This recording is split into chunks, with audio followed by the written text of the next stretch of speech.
বিসমিল্লাহির রহমানির রহিম। আসসালামু আলাইকুম সবাইকে। সবাই ভালো আছেন নিশ্চয়ই। আসলে আজকে আমি আমার নতুন চ্যানেলের বিষয়ে উদ্বোধনী কিছু বক্তব্য দিব। আমার চ্যানেলের নাম আমি রেখেছি ফোর্থ ডাইমেনশন। এই নামকরণের উদ্দেশ্য কি সেটা একটু ব্যাখ্যা করব। আমরা বেসিক্যালি যে রাজনৈতিক পরিমণ্ডলে পরিচিত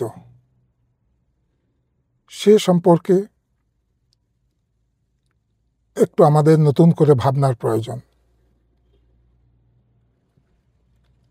ধরুন, আমরা কিভাবে দেখে আসতেছি আমাদের দৈনন্দিন জীবনে ঘটনা প্রবাহ, এবং আমাদের মস্তিষ্ক সেভাবেই চিন্তা করতেছে। আমার মনে হয় আমাদের প্রয়োজন সেটাকে নতুন করে একটু ভাবনার। ধরুন, দুইজন চোর, একজনে চুরি করেছে শত কোটি টাকা, আরেকজন লক্ষ টাকা। তাদের বিচার কি এক হবে? হবে না। জুলুমের পরিমাণ হিসাবে তাদের বিচার হবে, শাস্তি হবে। সেটা ঠিক আছে, মেনে নিলাম। কিন্তু এই ঘটনা দুইটির নৈতিক দিক আছে।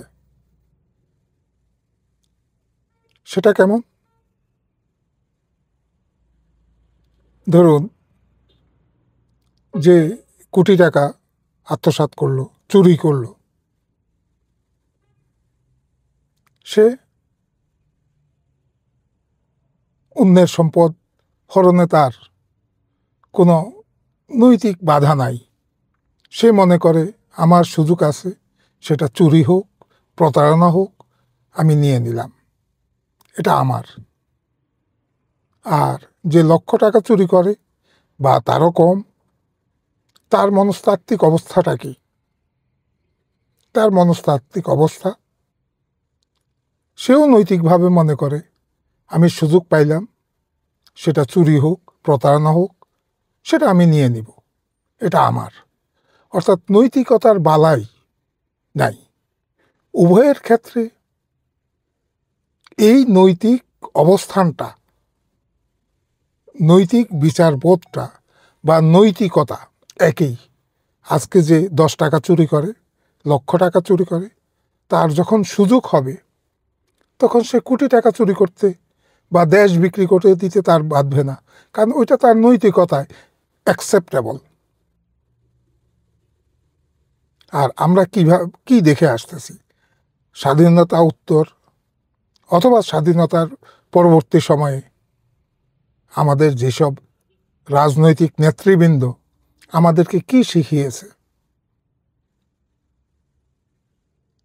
এক্স ওয়াইয়ের বিরুদ্ধে অভিযোগ করলে এক্স এমন আক্রমণ শুরু করে ওয়াইয়ের বিরুদ্ধে যে